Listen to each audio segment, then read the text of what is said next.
Bom dia, pessoal. Sejam bem-vindos, então, a mais um encontro da leitura do livro Memórias, Sonhos, Reflexões, que é a autobiografia do Jung. E na leitura de hoje nós vamos percorrer o capítulo intitulado Anos de Estudo.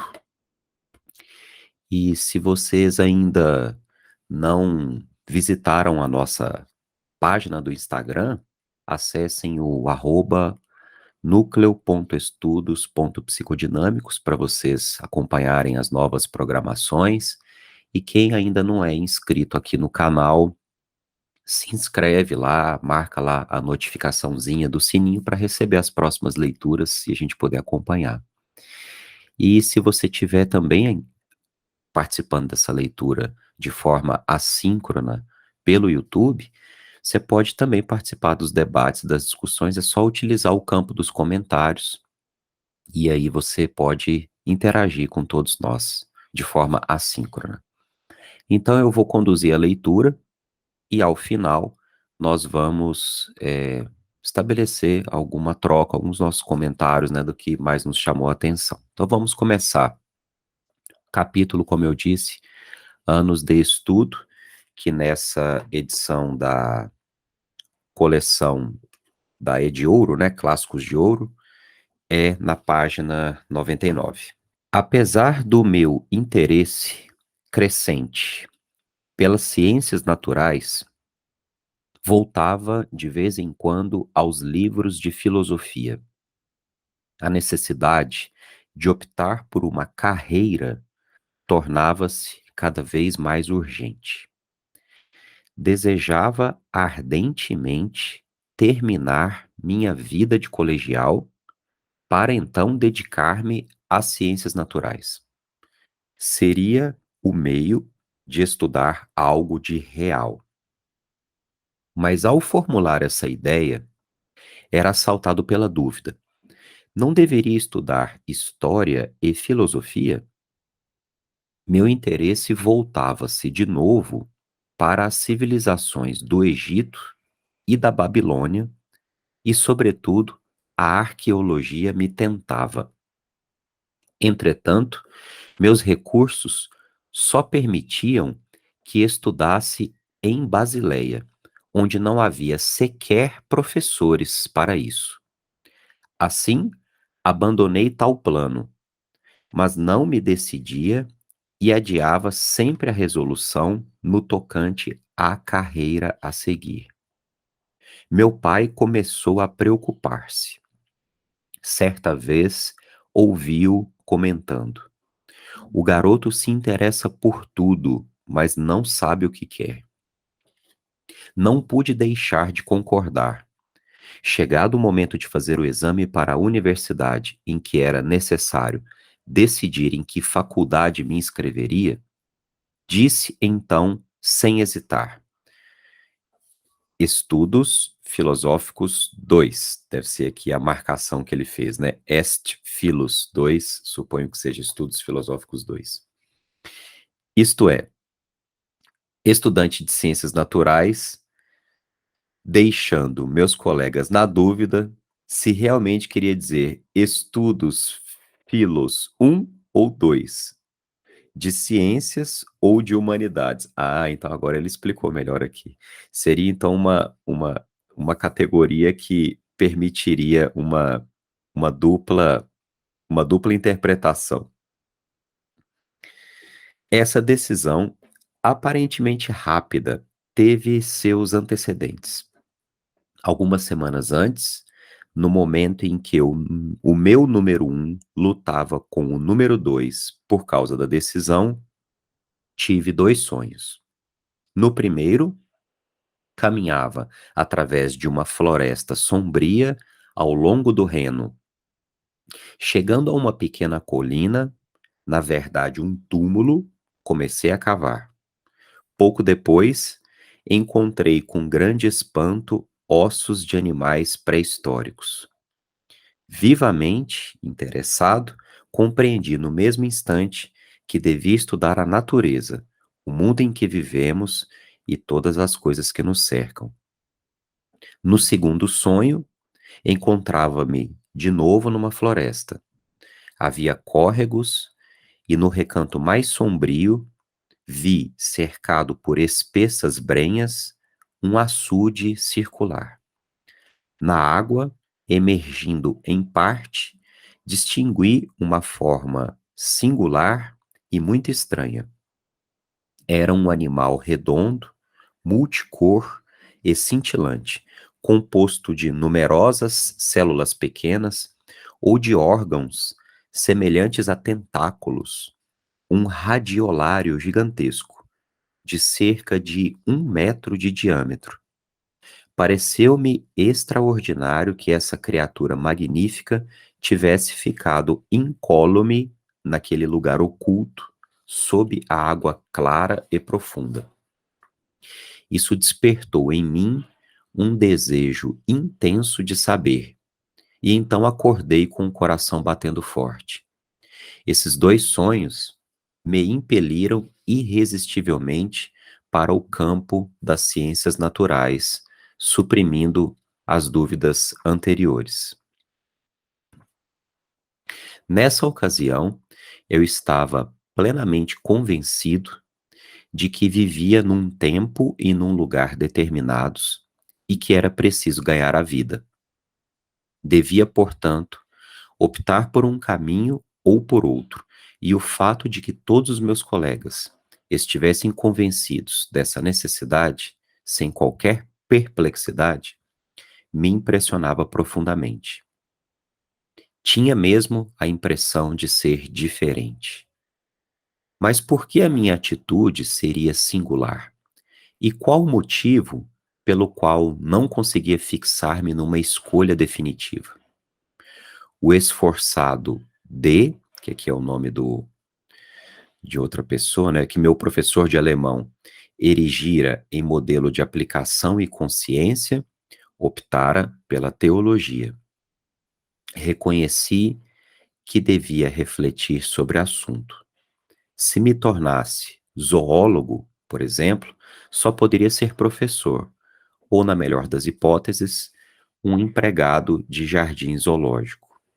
Não era uma perspectiva razoável, mesmo pretendendo pouco. Entretanto, teria preferido empregar-me num jardim zoológico do que levar uma vida de professor. Ai, meu Deus. Acho que eu tenho que concordar com o Jung mesmo, viu? Anos depois. Neste impasse, ocorreu-me a ideia luminosa de que poderia estudar medicina. É estranho que este pensamento não tivesse aparecido antes, uma vez que meu avô paterno, sobre o qual tanto me haviam falado, era médico. Mas talvez fosse o motivo pelo qual sentia certa resistência contra essa profissão. Entre aspas aqui, não imitar ninguém era a minha divisa. Pensei que a especialidade de médico começava com o estudo das ciências naturais. Por conseguinte, não ficaria de todo frustrado. Além disso, sendo tão variado o campo da medicina, haveria sempre a possibilidade de especializar-me numa direção. Optei afinal pela, entre aspas, ciência. Mas de que forma poderia fazer meus estudos? Precisava ganhar a vida, e como não tinha dinheiro, era impossível ir para uma universidade estrangeira e preparar-me para uma carreira científica. Poderia, na melhor das hipóteses, tornar-me um diletante da ciência. E como, além do mais, era pouco simpático aos olhos de muitos colegas e de pessoas competentes, ou seja, professores, despertando desconfiança e suscitando repreensões, não tinha esperança de encontrar um protetor que apoiasse as minhas aspirações.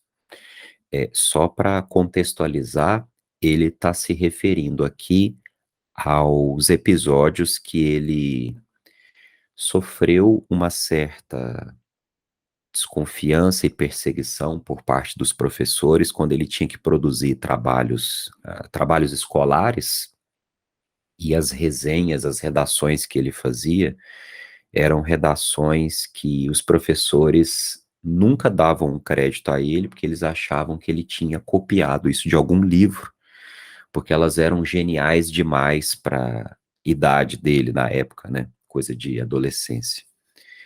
Então ele sempre foi muito perseguido e descreditado pelos professores. Por isso que ele fala aqui em cima que preferia se empregar num jardim zoológico do que levar uma vida de professor. Então, voltando aqui, decidi-me finalmente pelos estudos médicos, com o sentimento pouco agradável de que não era bom começar a vida por um tal compromisso. De qualquer forma, senti-me bastante aliviado por ter tomado essa decisão irrevogável. Foi preciso então enfrentar o penoso problema de arranjar o dinheiro para os estudos. Meu pai podia fornecê-lo apenas em parte. Solicitou uma bolsa junto à universidade e, para minha vergonha, a obtive. Esse sentimento prendia-se menos ao fato de que nossa pobreza seria assim publicamente confirmada, do que a convicção de que todos os, entre aspas, superiores, isto é, os, entre aspas, de novo, competentes, não me viam com bons olhos. Jamais esperara essa bondade dos superiores. Evidentemente, eu me aproveitara do prestígio de meu pai, homem bom e sem complicações. Sentia-me muito diferente dele. Tinha duas concepções divergentes acerca de mim mesmo. O número um encarava minha personalidade número dois como a de um jovem pouco simpático e medianamente dotado, com reivindicações ambiciosas, um temperamento descontrolado, maneiras duvidosas, ora ingenuamente entusiasta, ora puerilmente decepcionado. No fundo, um obscurantista afastado do mundo. O número 2 considerava o número 1 como aquele que encarnava um dever moral, difícil e ingrato, uma espécie de tarefa que deveria ser cumprida de qualquer forma, e que se tornara mais difícil devido a uma série de defeitos: preguiça esporádica, falta de coragem, depressão, entusiasmo inepto por ideias e coisas que ninguém apreciava, amizades imaginárias, estreiteza de espírito, preconceitos, estupidez matemática, falta de compreensão com os outros, confusão e desordem no que dizia respeito à visão do mundo. Além disso, não era cristão nem nada. O número 2 não era, afinal, um caráter, mas uma vita peracta, nascido, vivo, morto, o tudo em um, visão total da natureza humana, de uma clareza impiedosa consigo mesmo, mas incapaz e pouco inclinado, se bem que o desejando, a exprimir-se por intermédio do espesso e obscuro número 1. Quando o número 2 predominava, o número 1 ficava como um reino interior obscuro. O número 2 se considerava como uma pedra lançada no extremo do mundo, mergulhando em silêncio no infinito da noite. Nele, no número 2, reinava, entretanto, a luz, como nos amplos recintos de um palácio real, cujas altas janelas se abriam para uma paisagem banhada de sol.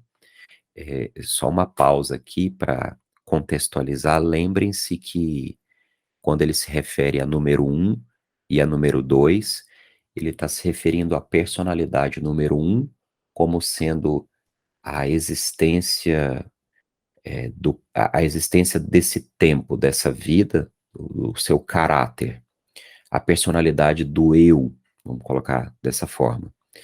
E a personalidade número 2, ele está se referindo a uma espécie de camada da personalidade que transcenderia a existência temporal desse momento.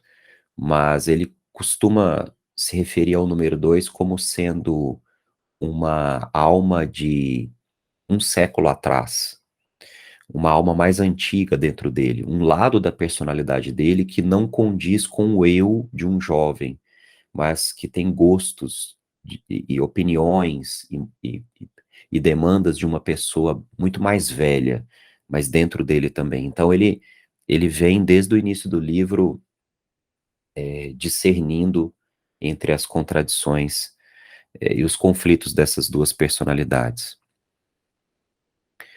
Então, retomando aqui, possuía sentido e continuidade histórica num contraste violento com os acasos desconexos da vida número 1, que não encontrava qualquer ponto de contato com o seu meio. O número 2, pelo contrário, sentia-se num secreto acordo com a Idade Média, personificada por Fausto e o peso do passado, que obviamente levou Goethe à grande profundidade. Para esse último, e isso era um consolo para mim, o número 2 também fora uma realidade, ou seja, para Fausto. Para Goethe, no caso, né? Expresso no seu personagem, no Fausto. Eu pressentia com horror que Fausto significava para mim mais do que o Evangelho de São João, que eu tanto amava. Em Fausto, vivia algo que podia sentir de modo imediato. O Cristo de São João era-me estranho, porém, mais estranho ainda era o Redentor dos outros evangelhos. Fausto era um equivalente vivo do número 2. Eu estava persuadido de que ele representava a resposta dada por Goethe à questão de seu tempo. Esta compreensão, além de consoladora, aumentava a minha segurança íntima, dando-me a certeza de que eu fazia parte da sociedade humana. Não era mais o único, nem uma simples curiosidade, um ludus da natureza cruel. Meu padrinho e mentor era o grande Goethe. Aqui se detinha essa compreensão provisória, pois apesar da minha admiração, criticava a solução final do Fausto.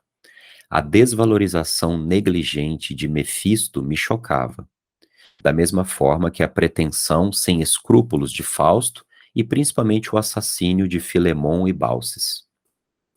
Nessa época, tive um sonho inesquecível que me apavorou e encorajou ao mesmo tempo.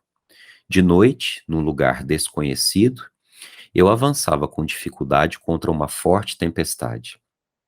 Havia uma bruma espessa. Ia segurando e protegendo com as duas mãos uma pequena luz que ameaçava extinguir-se a qualquer momento. Sentia que era preciso mantê-la a qualquer custo, pois tudo dependia disso. Subitamente tive a sensação de que estava sendo seguido. Olhei para trás e percebi uma forma negra e gigantesca acompanhando meus passos. No mesmo instante decidi, apesar do meu temor, e sem preocupar-me com os perigos, salvar a pequena luz, através da noite e da tempestade. Ao acordar, compreendi imediatamente que sonhara com o, entre aspas, fantasma de Brocken, com minha própria sombra projetada na bruma pela pequena luz que eu buscava proteger. Sabia que essa pequena chama era a minha consciência, a única luz que possuía. O conhecimento de mim mesmo era o único e maior tesouro que possuía. Apesar de infinitamente pequeno e frágil comparado aos poderes da sombra, era uma luz, minha única luz. Essa imagem onírica, esse sonho é muito interessante porque representa bem essa questão das fragilidades da consciência em relação à dinâmica do inconsciente. Então, é como se estivéssemos caminhando, né, numa tempestade, tentando proteger uma chama de uma vela, né? E a chama dessa vela representando, portanto, aqui a luz da consciência. E a dinâmica do inconsciente, da sombra, o tempo todo tentando se expressar sobre essa luz, né? E isso aqui numa representação onírica muito interessante. Esse sonho trouxe-me um grande esclarecimento. Sabia agora que meu número um era quem levava a luz, enquanto o número 2 o seguia como uma sombra. Minha tarefa consistia em conservar a chama, sem olhar para trás, em direção à Vita Peracta, um domínio luminoso proibido, de uma espécie diferente. Era necessário continuar com a tempestade que procurava fazer-me recuar e entrar na obscuridade imensa do mundo, onde não se vê, nem se percebe mais do que a superfície dos segredos insondáveis. Enquanto número um, devia progredir nos meus estudos, ganhar o pão de cada dia, numa situação de dependência, em meio às complicações, às desordens, aos erros, às submissões e às derrotas.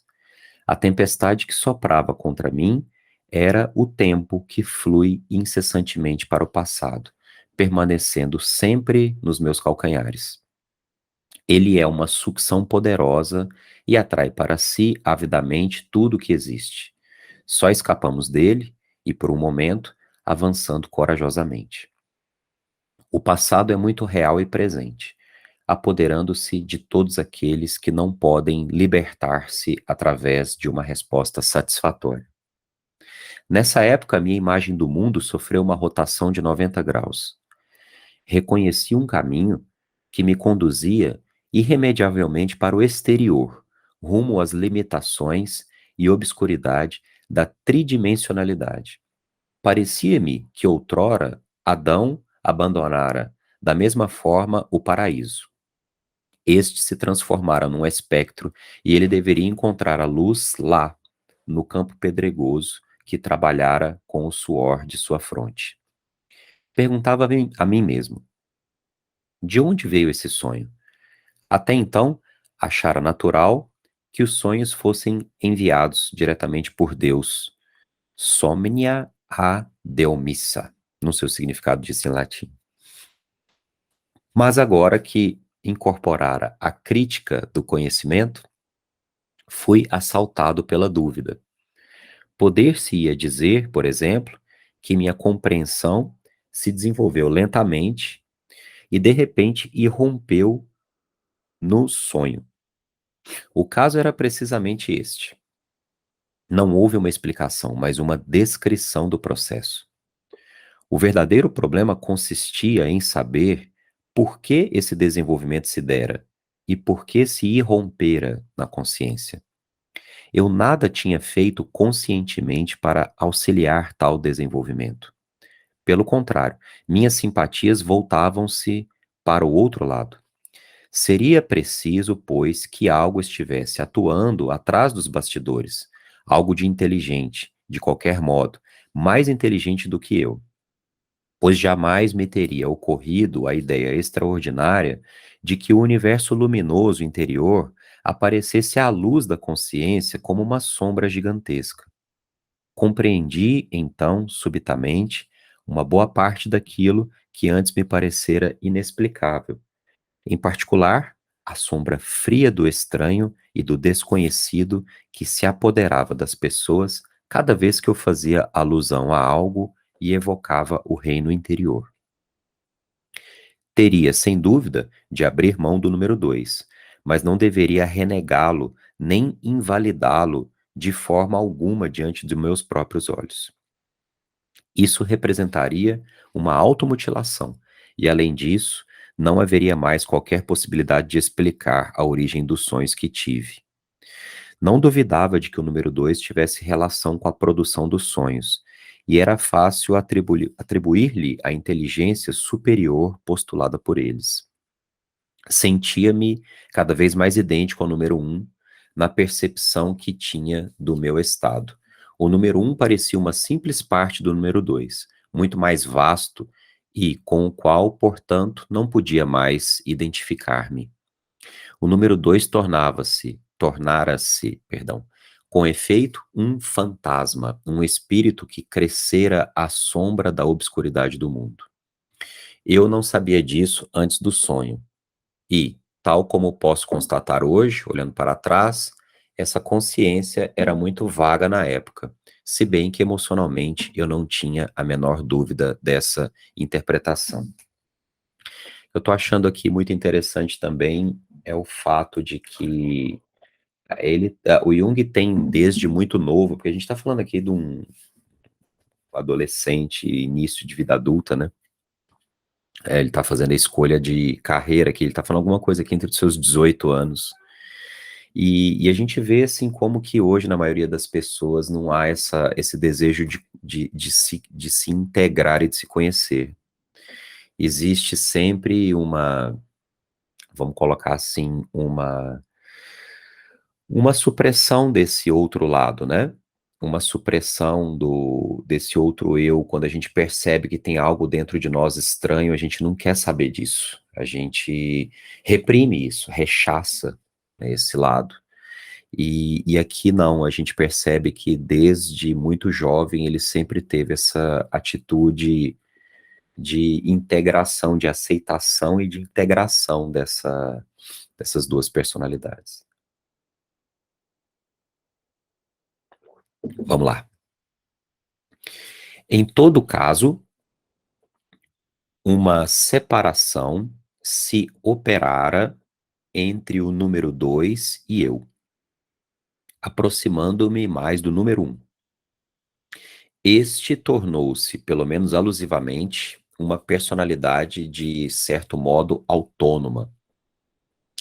Eu não o representava como uma individualidade precisa, a de um zumbi, por exemplo, se bem que minha origem camponesa tornasse essa possibilidade aceitável.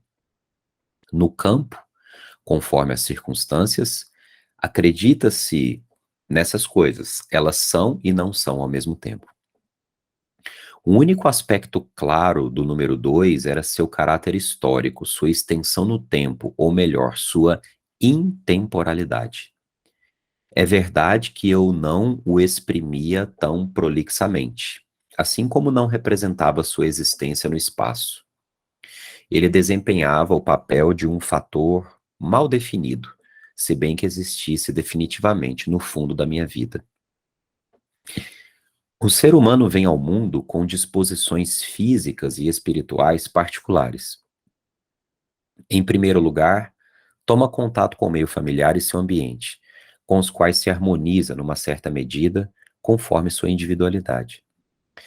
Mas o espírito familiar, por seu lado, traz em alto grau a marca do espírito do tempo, que, enquanto tal, permanece inconsciente para a maioria dos homens. Quando o espírito familiar representa um consensus omnium, passará a significar segurança, mas se estiver em oposição ao ambiente ou atingido por muitas contradições, criará um sentimento de insegurança diante do mundo. Nossa, isso é muito interessante.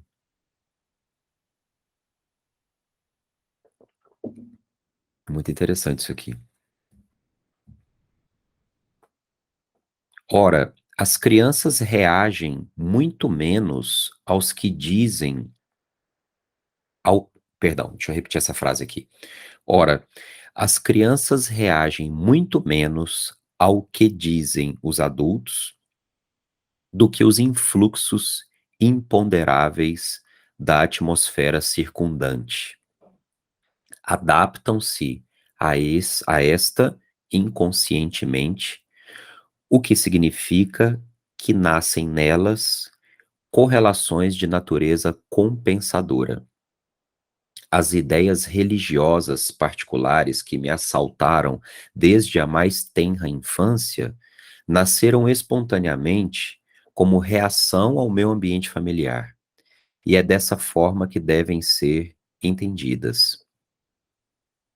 As dúvidas religiosas às quais meu pai sucumbiria mais tarde, há muito se preparavam em seu íntimo. Uma revolução desse gênero, tanto no mundo interior como no mundo em geral, lança sua sombra precocemente e é tanto mais demorada quanto mais a consciência se revolta contra o seu poder. É compreensível que muito cedo certos pressentimentos tenham inquietado meu pai, atingindo também a mim. É muito interessante essa sessão aqui. Essa frase é muito bacana.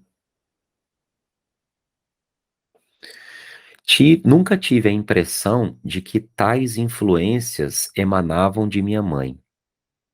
Ela estava, não sei de que modo, ancorada num fundo invisível e profundo, que nunca me pareceu aparentado com a certeza da fé cristã. Esse fundo tinha, segundo me parecia, uma ligação com os animais, as árvores, as montanhas, os campos e os cursos d'água, o que contrastava singularmente com a superfície cristã e as manifestações convencionais de sua fé. Correspondia à minha própria atitude e por isso não me inquietava.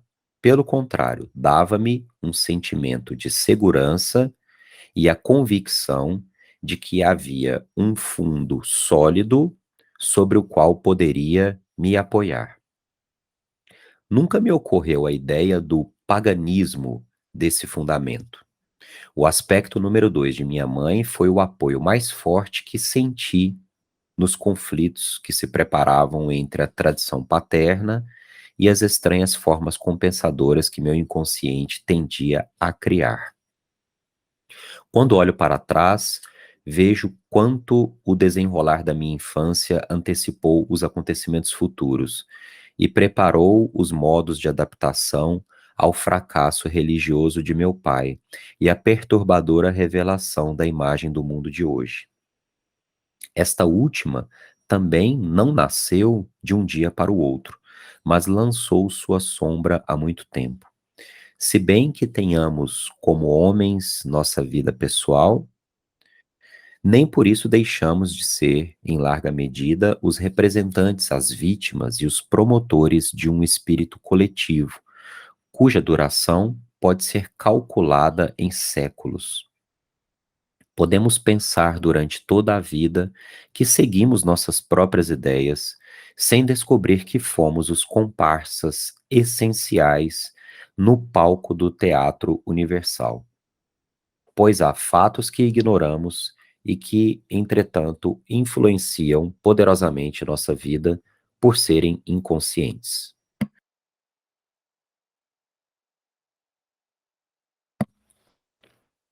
Assim, pois, pelo menos uma parte do nosso ser vive nos séculos, e essa parte é aquela que, para meu uso pessoal, chamei de número 2. Ela não constitui uma curiosidade individual, e a religião do Ocidente o prova, dirigindo-se expressis verbis ao homem interior. Há cerca de 2000 anos, esforça-se por fazê-lo patente à consciência superficial e ao seu personalismo. Bom, agora tem uma expressão em latim aqui, deixa eu ver se eu consigo arriscar. Noli foras ire in interiore homine habitat veritas. Entre parênteses aqui. Não saias, é no interior do homem que habita a verdade. Nossa, que legal. De 1892 a 1894, tive uma série de violentas discussões com meu pai. Ele tinha estudado línguas orientais em Göttingen, sob a direção de Ewald e fizera sua tese sobre uma versão árabe do Cântico dos Cânticos. Seu período heróico terminou com o exame final na universidade. Depois esqueceu seus dons filológicos. Pastor em Laufen, perto das quedas do Reno, entregou-se a um entusiasmo sentimental às lembranças de seus tempos de estudante, continuando a fumar seu longo cachimbo dessa época. A vida conjugal o decepcionara. Praticava o bem em demasia. Consequentemente, estava quase sempre de mau humor e sofria de irritação crônica. Meus pais se esforçavam por levar uma vida piedosa e o resultado era a repetição frequente de cenas desagradáveis. Como é fácil compreender, sua fé entrou em crise por causa dessas dificuldades. Nessa época, sua irritabilidade e insatisfação tinham aumentado e seu estado me preocupava. Minha mãe evitava tudo o que pudesse exasperá-lo e não dava margem a brigas. Eu reconhecia a sabedoria de sua atitude, mas às vezes não conseguia controlar meu temperamento. Diante das explosões emocionais de meu pai, eu mantinha uma atitude passiva, mas quando seu estado de espírito parecia melhorar, tentava o diálogo, a fim de conhecer melhor o que se passava em seu íntimo e o que ele sabia sobre si mesmo. Estava convencido de que seu tormento tinha uma causa precisa ligada às suas convicções religiosas. Uma série de alusões me convenceram disso. Eu achava que a razão dessas dúvidas era a falta de uma vivência indispensável delas. As tentativas de discussão confirmaram essa impressão, pois todas as minhas perguntas eram seguidas de respostas teológicas sem vigor e que eu conhecia bem, ou de um alçar de ombros resignado que excitava meu espírito de contradição. Não podia compreender o motivo pelo qual não lutava, confrontando-se com sua situação. Percebia que minhas perguntas críticas o entristeciam, mas esperava chegar a um diálogo construtivo. Parecia-me inconcebível que ele não tivesse a experiência de Deus, a mais evidente de todas. Eu estava suficientemente informado sobre a teoria do conhecimento para saber que é impossível provar a existência de Deus. Mas esta se me afigurava tão evidente que não havia necessidade de provas, da mesma forma que não é necessário provar a beleza de um alvorecer ou as angústias do mundo noturno. Procurava comunicar-lhe essa evidência, talvez desajeitadamente, esperando ajudá-lo a suportar seu destino inevitável. Era preciso que ele discutisse com alguém. Na verdade, era o que fazia, com sua família ou consigo mesmo. Por que não discutia com Deus, o sombrio Auctor Rerum Creatorum, o único e verdadeiro responsável pelo sofrimento do mundo? Certamente, ele lhe teria enviado um desses sonhos mágicos, de uma profundidade infinita, como aqueles que eu recebia sem pedir e que haviam selado o meu destino. Não sabia como, mas era assim. Só uma consideração interessante, que é uma diferença da visão dos sonhos entre Freud e Jung, é que enquanto para Freud os sonhos são realizações de desejos, né? Realizações disfarçadas, né? Realizações, portanto, expressas de forma simbólica de um desejo inconsciente, na grande maioria das vezes. Aqui para Jung a gente vê a significação do sonho muitas vezes como uma forma de sabedoria mais profunda, arquetípica, mais interna, né, talvez um nível de conhecimento, mais profundo, atemporal, de uma realidade até transpessoal. Então ele não tá o sonho aqui para o Jung não tá no campo do desejo, ele tá no campo de uma realidade, de uma mensagem, né, como ele diz aqui, de uma verdade. Do ponto de vista freudiano também é uma realidade e uma verdade, porque o desejo é uma verdade, uma realidade, né, mas a gente percebe, vamos dizer assim, as distinções de enfoques, né, em relação à questão dos sonhos, vai ficando muito nítido aqui. Vamos voltar aqui então. Não sabia como, mas era assim.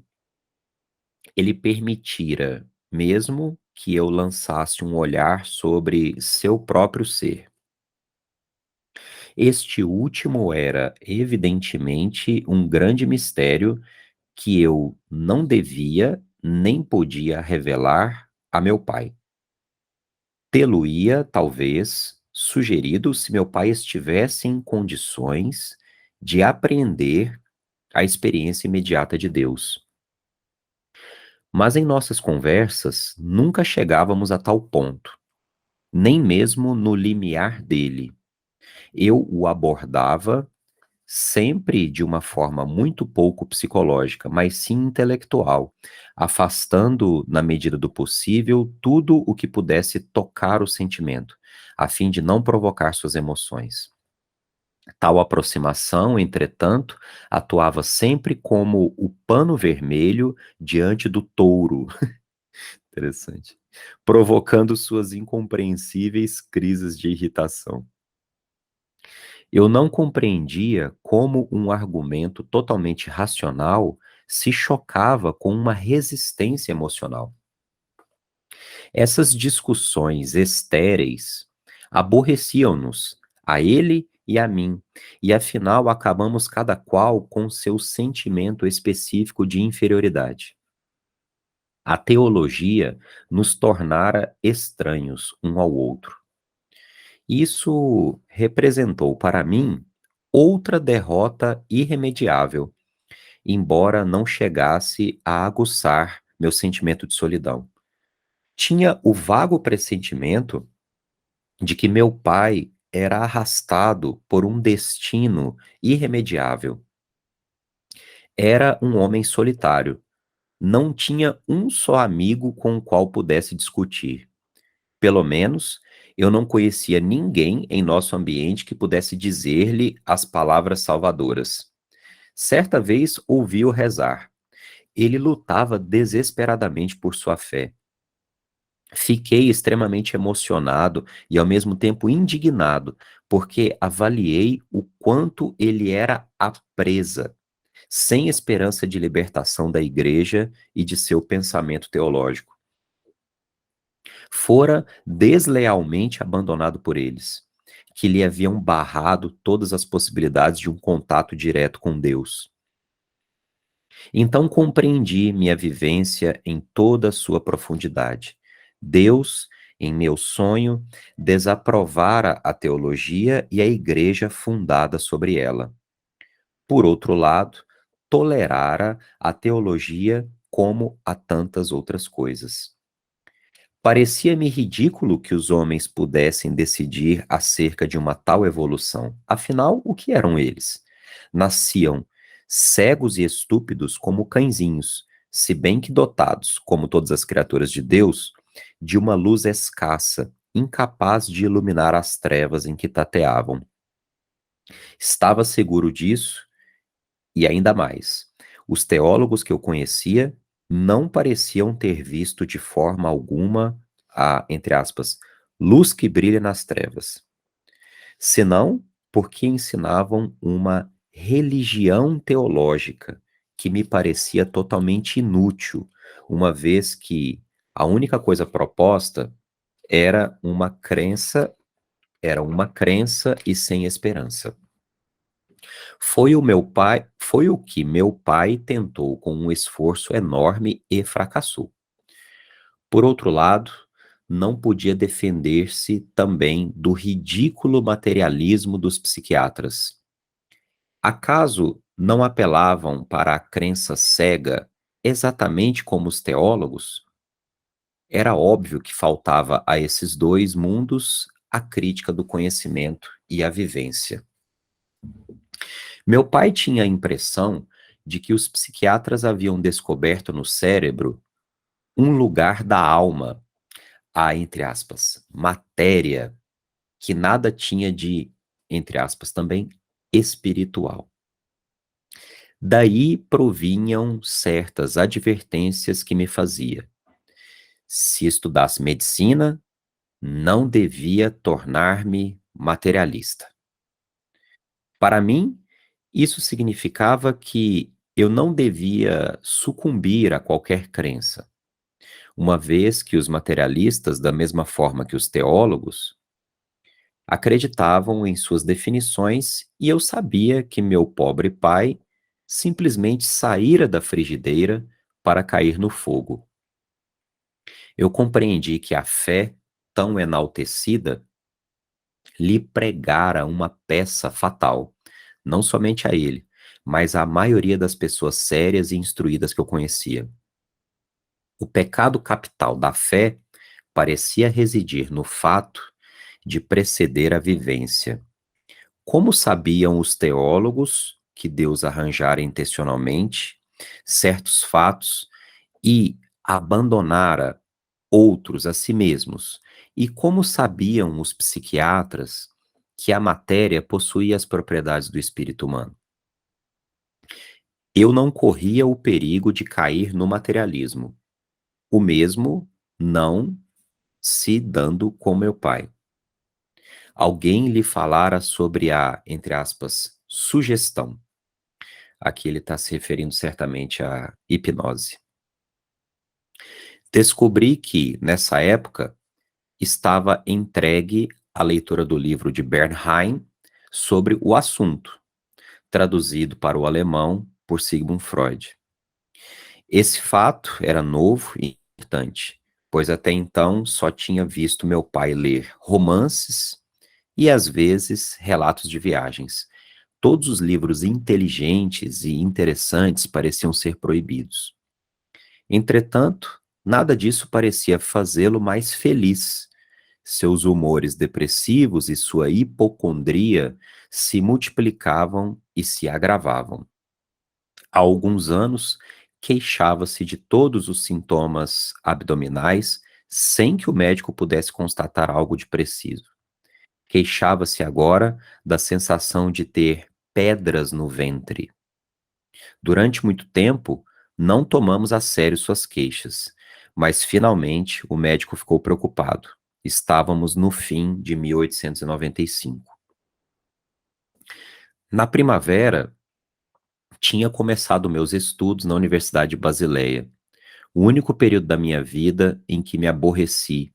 O tempo de colégio terminara e as portas de ouro da Universitas Literarum e da liberdade acadêmica abriam-se diante de mim. Ia aprender a verdade sobre a natureza e seus aspectos essenciais, e adquirir o conhecimento de tudo quanto se sabia sobre o homem do ponto de vista anatômico e fisiológico. E a isso se acrescentaria o conhecimento dos estados biológicos excepcionais, as doenças. Entrei, enfim, numa associação estudantil, a de Zofíngia, a qual meu pai pertencera. No primeiro ano, ele me acompanhou na excursão que fizemos a uma cidade produtora de vinhos, na região de Markgrafen. Lá, fez um discurso cheio de vivacidade que me permitiu entrever com surpresa o espírito jovial de seu tempo de estudante. Compreendi, ao mesmo tempo, num relance, que sua vida se detivera definitivamente ao fim de seus estudos. Lembrei-me destes versos de uma canção estudantil. Eles voltaram os olhos postos no chão, para o país dos filisteus, e então O gerum, gerum, gerum, o quae mutatio rerum. Essas palavras caíram pesadamente na minha alma. Ele tinha sido, tal como eu agora, um estudante entusiasta em seu primeiro semestre. O mundo se abrira para ele, como se abria para mim. Esteve, diante dos tesouros infinitos do conhecimento, tal como eu agora. O que poderia tê-lo quebrado, azedado, amargurado? Não achei resposta, ou melhor, achei muitas. O discurso que fez, bebendo vinho, nessa tarde de verão, foi como que sua última lembrança vívida de outros tempos em que fora o que deveria ter sido sempre. Pouco depois, seu estado de saúde se agravou. Caiu doente no fim do outono de 1895 e morreu no começo de 1896. Nesse dia, eu voltei para casa depois das aulas e perguntei por ele. Como sempre, muito fraco, disse minha mãe. Ele murmurou-lhe algumas palavras e ela me disse, indicando com o olhar seu estado delirante. Ele quer saber se você já passou nos exames finais. Compreendi que devia mentir. Sim, foi muito bem, foi tudo bem. Ele suspirou aliviado e fechou os olhos. Pouco depois voltei para junto dele. Estava só. Minha mãe estava ocupada no quarto vizinho. Ele estertorava. Nossa, essa palavra eu nunca tinha visto. Ele estertorava e percebi que estava agonizando. Fiquei perto do leito, pregado no chão. Era a primeira vez que via a morte de um ser humano. De repente, ele parou de respirar. Esperei muito a respiração seguinte. Nada. Lembrei-me então de minha mãe e fui para o quarto vizinho. Ela estava sentada fazendo tricô perto da janela. Ele está morrendo, disse eu. Ela aproximou-se do leito comigo e viu que estava morto. Como tudo aconteceu depressa, disse ela, admirada. Os dias que se seguiram foram pesados e dolorosos. Poucas lembranças me restaram deles.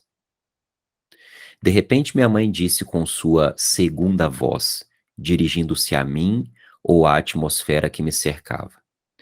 Ele desapareceu na hora certa para você. Isto parecia significar: vocês não se compreendiam e ele poderia ser um obstáculo para você, fecha aspas. Tal atitude concordava com a personalidade número 2 de minha mãe. Esse, para você, tocou-me rudemente e senti que uma parte do passado estava definitivamente encerrada. Por outro lado, despertava em mim uma sensação de virilidade e liberdade. Depois da morte de meu pai, instalei-me em seu quarto e tomei seu lugar na família. Assim, por exemplo, toda semana devia dar à minha mãe o dinheiro para as despesas da casa, pois ela era incapaz de lidar com as contas. 6 semanas depois de sua morte, meu pai apareceu-me em sonho.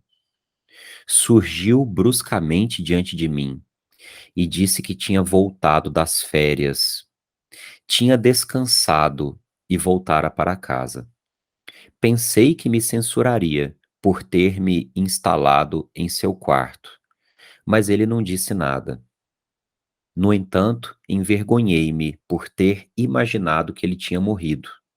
Alguns dias depois, o sonho se repetiu. Meu pai voltara para casa, curado, e eu me censurava por tê-lo julgado morto. Perguntava a mim mesmo: o que significa essa volta de meu pai nos sonhos? Por que tem um aspecto tão real? Esse acontecimento inesquecível obrigou-me pela primeira vez a refletir sobre a vida depois da morte.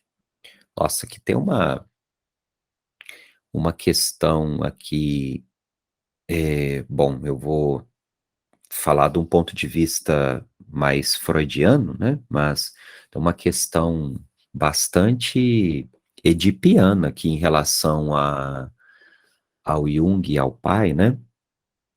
A gente está vendo desde o início da leitura esse complexo paterno se mostrando, assim, na forma de uma resistência, né, ele tem sempre um questionamento, uma crítica, uma expectativa, uma cobrança muito grande em relação ao pai. A gente viu isso por toda a leitura, e não sei qual foi a impressão de vocês, mas aqui na passagem do pai, né, na morte do pai, a naturalidade com que ele e a mãe, trataram a morte do pai, e nós já sabíamos aqui como o casamento entre eles era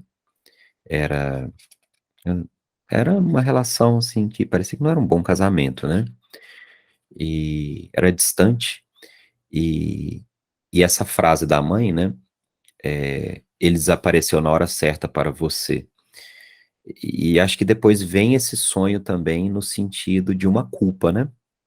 Eu tô falando de um ponto de vista freudiano, não tô falando do ponto de vista junguiano, mas dá a entender que é como se manifestasse o desejo, enfim, de morte do pai, né.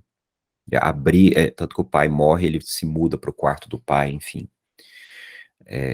O conflito que está expresso nisso aqui, o desejo de que o pai morra, né, subjugar o pai, assumir o lugar do pai, versus a culpa, e aí isso vem refletido no sonho aqui na forma do retorno do pai à casa. Enfim, vamos voltar aqui para a leitura. Depois da morte de meu pai, surgiram graves problemas com o prosseguimento de meus estudos. Uma parte da minha família, do lado materno, achava que eu devia empregar-me como caixeiro numa casa de comércio para ganhar dinheiro o mais depressa possível. O irmão mais moço de minha mãe ofereceu-lhe ajuda, pois o que tínhamos era insuficiente para viver. Um tio, do lado paterno, socorreu-me. Quando terminei meus estudos, devia a ele 3.000 francos. O restante ganhava como subassistente, além de ajudar uma tia velha a negociar uma pequena coleção de antiguidades. Vendi esses objetos, peça por peça, vantajosamente, com lucro que veio na hora certa. Não lamento o tempo de pobreza, pois me ensinou a apreciar as coisas simples. Lembro-me muito bem que certa vez recebi de presente uma caixa de charutos. Senti-me um príncipe. Os charutos duraram 1 ano, pois não fumava mais do que um por domingo. Olhando para trás, posso afirmar que meus anos de universidade foram felizes. Tudo era intelectualmente vivo. Foi esse também o tempo da amizade. Fiz várias conferências sobre temas teológicos e psicológicos na sociedade de Zofíngia. Nossas conversas eram muito animadas e não se restringiam a problemas médicos. Discutíamos de Schopenhauer a Kant. Conhecíamos os diversos estilos de Cícero e nos interessávamos por teologia e filosofia. Tínhamos uma formação clássica e pertencíamos a uma tradição intelectual muito cultivada.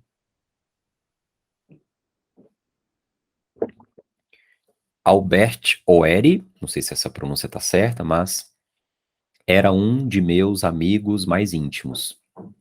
Nossa amizade durou até sua morte em 1950. Na realidade, essa relação era 20 anos mais velha do que nós, pois começara com a amizade de nossos pais no fim dos anos 60, no século XIX. Mas enquanto o destino deles os separou nos anos que se seguiram, o nosso nos ligou, conservando-nos unidos até o fim pelos laços da fidelidade. Conhecera Oeri como membro da sociedade de Zofíngia. Ele tinha muito humor, muita sensibilidade e calor, além de ser um excelente contador de histórias.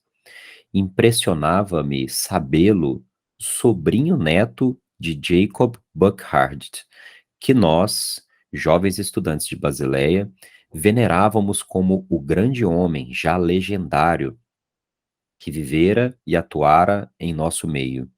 Sim, por certos traços de sua fisionomia, por suas maneiras de se mover ou de se exprimir, Oeri nos lembrava um pouco a aparência desse homem raro. Através de meu amigo, aprendi muitas coisas sobre Bachofen, que, assim como a Burckhardt, eu encontrara eventualmente na rua. Entretanto, mais do que essas exterioridades, o que me impressionava nele era o ar meditativo, a maneira de considerar os acontecimentos históricos, a maturidade de seu julgamento político, já marcante nessa época, a precisão, às vezes desconcertante, com a qual compreendia as personalidades contemporâneas e a capacidade de imitá-las espirituosamente. Seu ceticismo descobria a vaidade e o vazio mesmo sob os ouropéis mais brilhantes. O terceiro membro de nosso clã era Andreas Vischer, que morreu prematuramente depois de ter sido durante anos diretor do hospital Urfa, na Ásia Menor. Discutíamos no Café Águia, em Weil, ou no Cervo, em Hautingen, diante de um copo de Mark Graffler, em pleno sol ou sob o clarão da lua. Essas conversas inesquecíveis representam o ápice da minha vida de estudante. Como nossas profissões e moradias nos separavam, não nos encontramos com frequência no decênio seguinte. Mas quando a hora festiva do meio-dia se aproximou para Oeri e para mim, tínhamos a mesma idade, o destino nos reuniu de novo muitas vezes. Aos 35 anos, sem prever o que a vida nos preparava, fizemos juntos uma viagem inesquecível no meu veleiro. Nosso mar era o Lago de Zurique. A tripulação compunha-se de 3 jovens médicos que nessa época trabalhavam comigo. Nossa viagem a Wallenstad durou 4 dias, ida e volta. Velejávamos no Spinnaker, impelidos por um vento suave. Oeri levara a Odisseia, na tradução alemã de Voss, e leu em voz alta durante a viagem a aventura de Ulisses na ilha de Circe, a Néquia e a descida ao Hades. A luz fazia cintilar as águas do lago e uma bruma prateada iluminava suas margens. Abre aspas aqui. E então Circe, a deusa de cabelos cacheados, sublime e harmoniosa, envia-nos como bom companheiro o vento da viagem que infla com seu sopro a vela do navio de escura proa. Fecha aspas. Entretanto, atrás das brilhantes imagens homéricas, aparecia, enchendo-me de inquietação, a travessia maior do Pelagus Mundi, que se abria diante de nós. Oeri, que até então hesitara, casou-se algum tempo depois. Quanto a mim, o destino me presenteou, como a Odisseus, com uma néquia, com uma descida ao Hades sombrio. Depois vieram os anos de guerra e revi raramente meu amigo. Assim terminaram as grandes palestras. Só falávamos sobre os acontecimentos do momento. Porém, estabeleceu-se entre nós um diálogo interior que pude adivinhar devido a certas perguntas isoladas que ele me fazia. Era um amigo inteligente que me conhecia a seu modo. Essa compreensão tácita e sua fidelidade inalterável foram muito importantes para mim. No último decênio de sua vida, encontramo-nos frequentemente, ambos pressentindo que as sombras se alongavam. Durante a minha vida na universidade, recebi muitos estímulos no tocante a problema religioso. Em casa, tive o ensejo feliz de conversar com um teólogo, o vigário de meu falecido pai. Era um grande erudito, cujo interesse pelos fenômenos naturais chegava a eclipsar o meu. Devo a ele minha instrução no que se refere à patrística e à história dos dogmas. Aprendi, sobretudo, uma quantidade de coisas sobre a teologia protestante. A teologia de Hitch estava na ordem do dia. Sua concepção histórica e, principalmente, sua parábola da estrada de ferro me irritavam. Os estudantes de teologia com quem eu falava sobre isso na sociedade de Zofíngia pareciam satisfazer-se com a ideia do efeito histórico causado pela vinda de Cristo.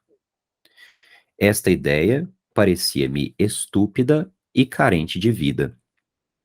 Resistia também à opinião que punha o Cristo no primeiro plano, dele fazendo o único personagem decisivo no drama entre Deus e o homem. Isto contradizia a própria concepção do Cristo, quando este afirmou que o Espírito Santo que o Espírito Santo, pelo qual fora concebido, o substituíra junto aos homens depois de sua morte. O Espírito Santo significava para mim uma ilustração adequada do Deus inconcebível. Suas ações eram de natureza sublime e, ao mesmo tempo, da espécie estranha e ambígua dos atos de Javé. Eu identificava ingenuamente este último com a imagem cristã de Deus, tal como o compreendera na minha crisma. Na época, eu ainda não tinha consciência de que o demônio propriamente dito só nascera com o cristianismo. O, entre aspas, Senhor Jesus era para mim, indubitavelmente, um homem e, portanto, falível, um simples portador da palavra do Espírito Santo. Esta concepção nada ortodoxa, que se desviara de 90 ou 180 graus da concepção teológica, colidiu naturalmente com uma profunda incompreensão. O desencanto que senti me levou pouco a pouco a uma espécie de desinteresse resignado, robustecendo minha convicção de que só a experiência podia decidir este ponto. Podia dizer como o Candide de Voltaire, que li nessa época. Tout se laisse bien dit. Nossa, agora o francês aqui me quebrou, hein? Eu vou pular esse pedaço aqui que eu não sei falar francês. O que significava para mim as ciências da natureza.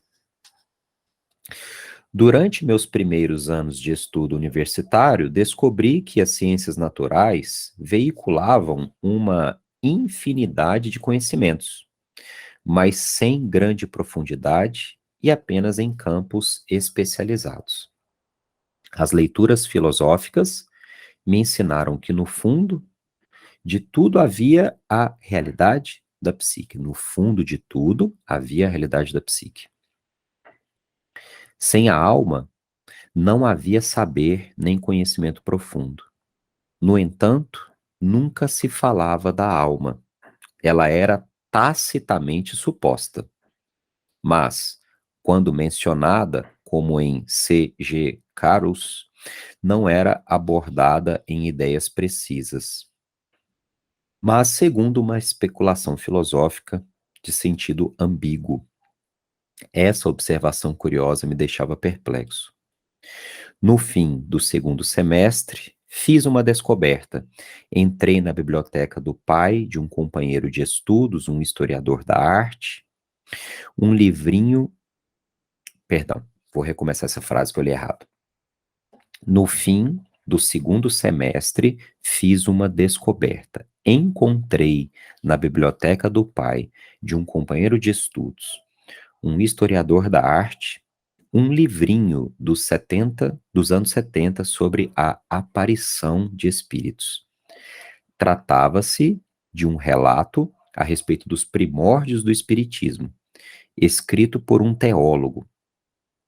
Minhas dúvidas iniciais dissiparam-se rapidamente. Sem dúvida, tratava-se, em princípio, de histórias semelhantes àquelas que, desde a minha primeira infância, ouvira no campo. O material era indubitavelmente autêntico, mas a pergunta decisiva sobre a realidade física que essas histórias implicavam não era respondida com clareza. De qualquer modo, constatei que, evidentemente, em todas as épocas, nos mais diversos lugares da Terra, as mesmas histórias eram contadas. Qual a razão disso?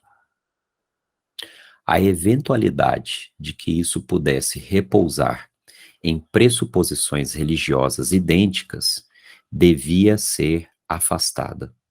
Tratava-se, então, de algo relacionado com o comportamento objetivo da alma humana. Entretanto, nada se podia compreender sobre o problema essencial da natureza objetiva da alma, além do que diziam os filósofos.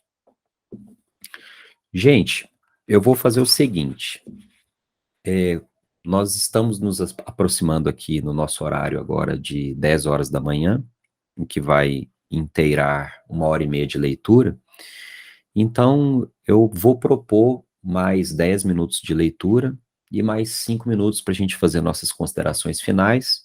Vamos ver se a gente avança mais um pouco nesse capítulo, e aí o que faltar a gente conclui numa próxima sessão de leitura. Então vamos lá, nós estamos aqui na página 114. Por mais estranhas e suspeitas que parecessem as observações dos espíritas, nem por isso deixavam de constituir os primeiros relatos sobre os fenômenos psíquicos objetivos. Nomes tais como os de Zollner e de Crookes me impressionaram e li praticamente todos os livros sobre o espiritismo dessa época. Comentei o assunto com meus colegas e com grande espanto constatei que reagiam não acreditando, por brincadeira ou então por uma recusa ansiosa diante de tais fenômenos. Eu me espantava com a segurança de suas afirmações sobre a impossibilidade dos fantasmas, das mesas giratórias, e com a certeza que tinham de que tudo isso era um embuste. Admirava-me também com a atitude de recusa que denunciava os de caráter mais medroso. É claro que não estava convicto da veracidade de tais fatos, mas afinal de contas, por que não deveria haver fantasmas? De um modo geral, como poderíamos saber que algo é impossível? E o que significava aquela ansiedade? Quanto a mim, achava essas possibilidades extremamente interessantes e atraentes. Elas embelezavam minha existência. O mundo ganhava em profundidade. Perguntava a mim mesmo se os sonhos teriam alguma relação com os espíritos.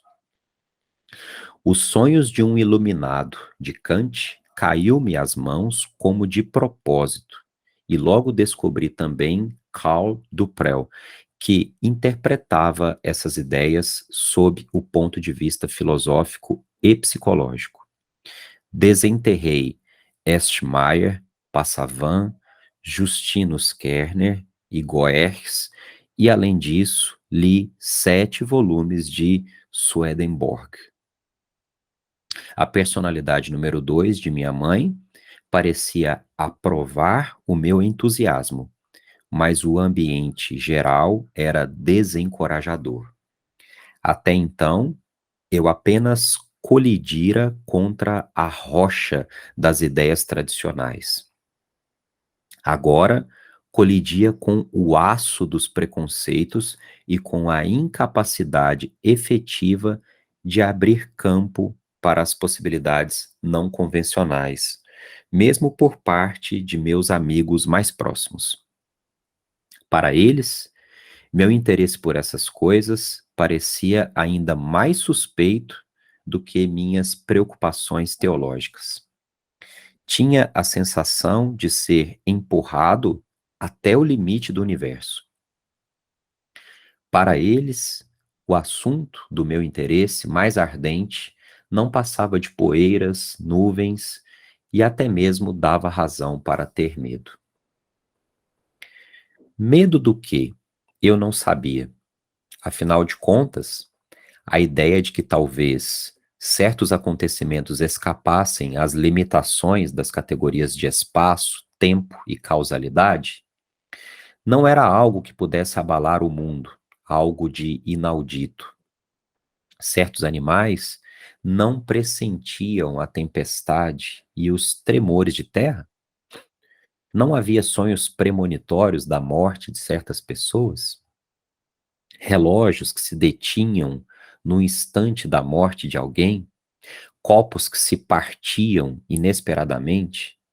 Tudo isso era natural no mundo em que até então vivera. Mas eis que, de repente, parecia que eu era o único a saber disso. Perguntava a mim mesmo, perplexo, em que mundo caíra.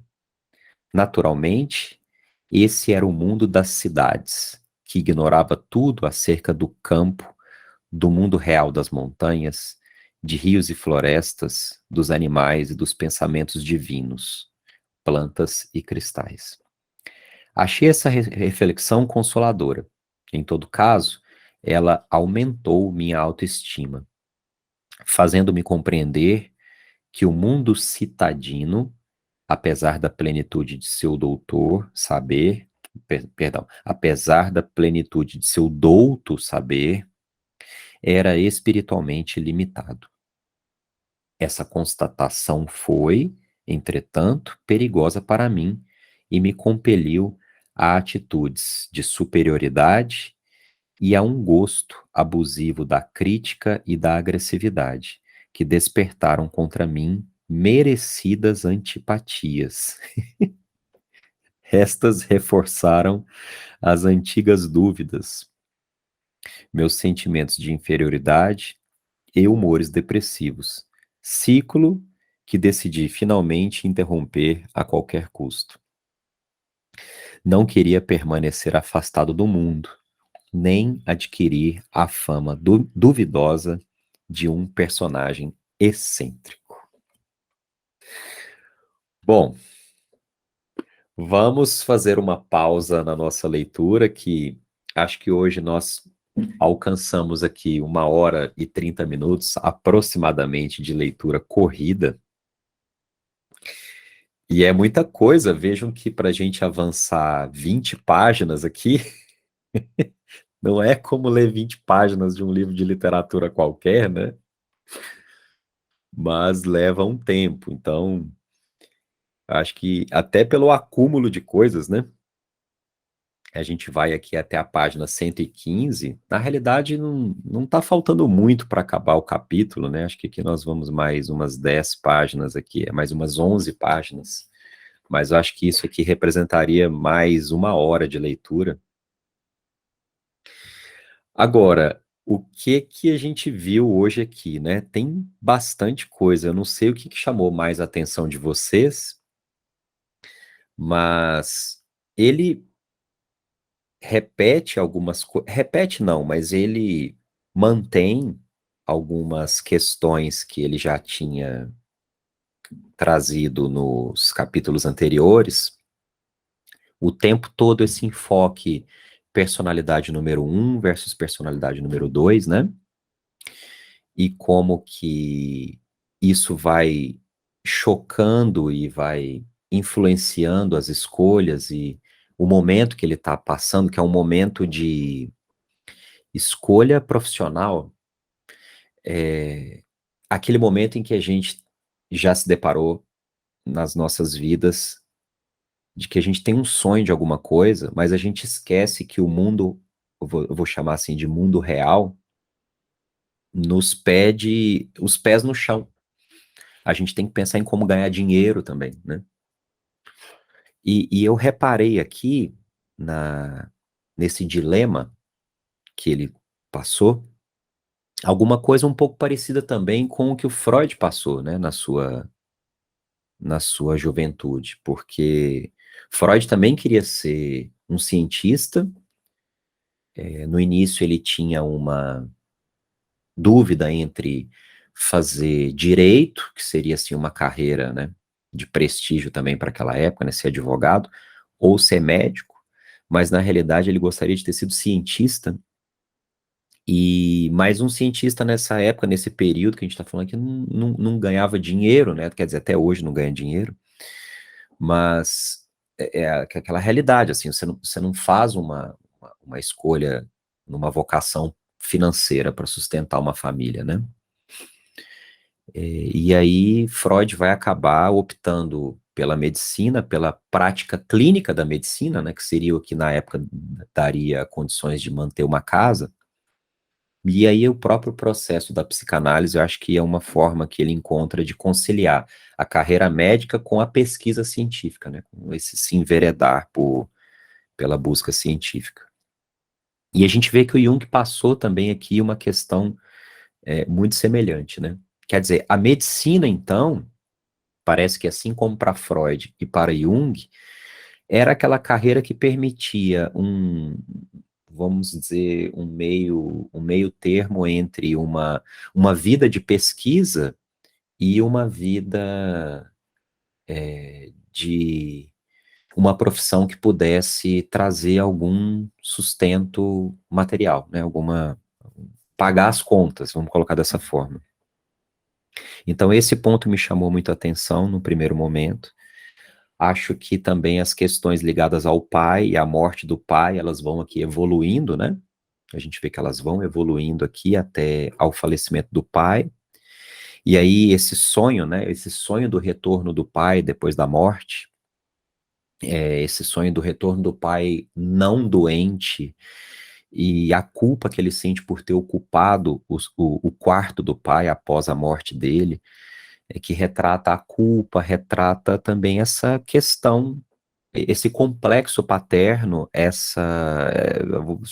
do ponto de vista freudiano, até essa questão edipiana que ele traz, né, em relação ao pai, essa implicância que ele tem em relação ao pai, né?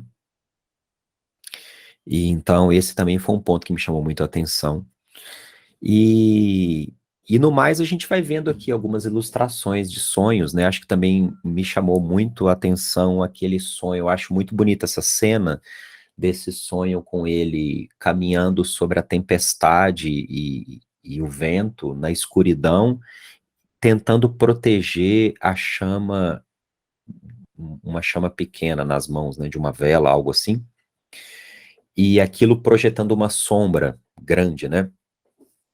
Então, ali tem todo o reflexo desse aparelho psíquico que o Jung vai construir, né? Dessa teoria da psique que o Jung vai construir, né? A pequenez da luz da consciência em relação às forças do inconsciente, né? As proporções do inconsciente na personalidade e o tamanho da sombra e como que a psique tenta se compensar para manter esse equilíbrio muito tênue, né? Dessa pequena chama que precisa ser protegida para que ela não seja engolida pelas sombras, né? Para que ela não se apague. Se essa chama se apagar, perdão, a gente teria que, eu suponho que possivelmente a psicose, né? A irrupção do inconsciente sobre o total da personalidade, sobre a consciência, né? Então, a desagregação da consciência, a desagregação do eu, portanto, né? Então, levaria à psicose, né? Então, esse recorte desse sonho do Jung também acho muito interessante. E aí, gente, para vocês, algum Algum comentário, algum acréscimo? O que que vocês acharam? Gustavo, me chamou a atenção, e daí você fechou para mim aqui a questão do complexo do pai, né? Que ele vinha desde dos primeiros estudos dele, lá no primário, e toda a atenção que ele deu a, pronto, a compreender as questões da espiritualidade, principalmente do cristianismo, e da relação que ele tem com sua criação, né? Não é à toa que Jung fez toda uma teoria pautada nessa questão da espiritualidade. A gente vê como que para ele sempre foi uma coisa muito presente na vida dele, né? Desde a infância, né? Sempre teve muito presente essa reflexão filosófica sobre a teologia, né? Uma filosofia da teologia. Ele sempre foi muito crítico em relação às religiões, talvez principalmente motivado pela questão paterna, né? Pela forma como ele observava o pai, a postura do pai em relação à religião, pelo pai ser pastor. Acho que isso desenvolveu nele também uma questão muito crítica em relação às religiões, né? Então esse elemento está, sim, muito presente. E outra coisa que me chamou a atenção é mesmo na rotina dele na academia, me deu uma determinada inveja assim, em relação aos nossos tempos, que ele saía para entretenimento, para distração, para passear de barco, e ali era regado para a Odisseia. É, realmente é uma outra realidade. É como alguém falou ali no grupo, né? Se fosse hoje, o pessoal ia fazer um passeio de um passeio de lancha aqui no Lago Paranoá e ia ficar fazendo TikTok na lancha. Perfeito. São outros tempos, realmente, né? Mas eu concordo com você, Lucas. É muito invejável o apreço intelectual, né? Como que isso é prazeroso de ver, né? Como que a gente gostaria de ter experimentado um pouco desse prazer intelectual, de você ter um círculo de pessoas e poder partilhar um pouco disso, né? E o quanto é difícil hoje construir um círculo de pessoas assim, que possam partilhar desses gostos, né? Nós somos muito privados disso, por todos os fatores que é a vida de hoje. Acho que nós podemos encerrar.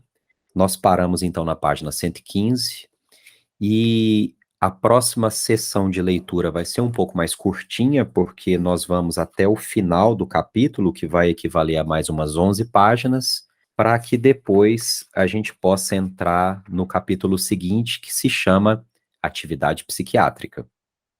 Então, amanhã nós concluímos esse capítulo e já seguiremos para o capítulo seguinte. Gente, obrigado. Lucas, Tati, Inês e Tamara, pela presença, pela companhia hoje com a leitura, e até a próxima sessão de leitura.